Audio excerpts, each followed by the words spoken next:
Mana slif ko'ryapsiz. Moy to'kadigan slif. Moy to'kaveramiz. Kelaverasizlar, xizmatlar bepul. Moy faqat shu yerdan olsangiz, o'zimizni do'kondan olsangiz, xizmat bepul. Agar ko'chadan moy olib keladigan bo'lsangiz, unda xizmatimiz bor. 80 ming so'm berasiz almashtirib berishga. Moyni to'kib oldik. Ko'rganingizdek.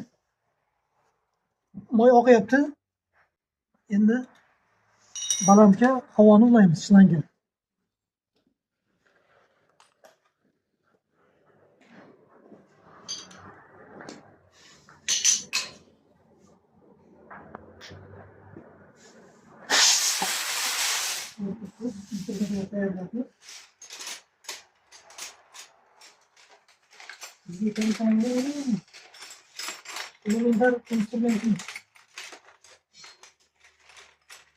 Mana shlangani uchiga ulaydigan instrument bu. Eng kerakli.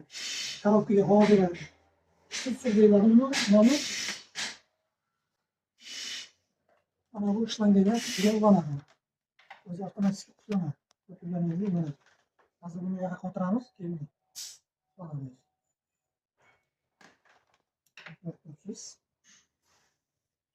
Endi biz hozir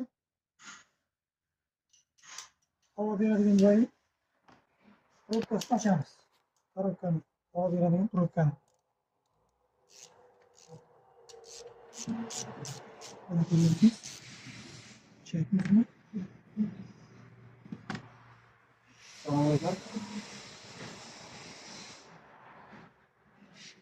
Mana probkani ochib oldik. Endi shtutsirni qotiramiz, havo beradigan shtutsir.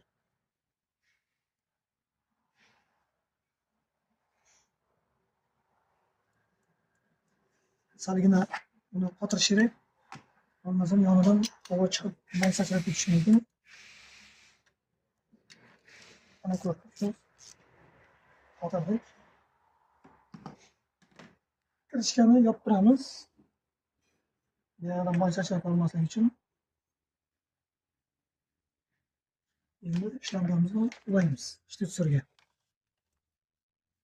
Bo'ldi, tayyor.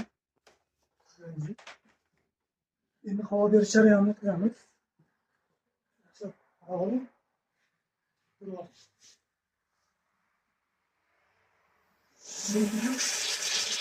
Mana ko'ryapsizmi? Qancha moy ketyapti ichidan. Ko'rganingizdek. Havoni oz-ozdan, faqat kamroq-kamroqdan sekin-sekin davleni qo'shamiz. Birdaniga havo berib yuborsangiz, orqa tomoni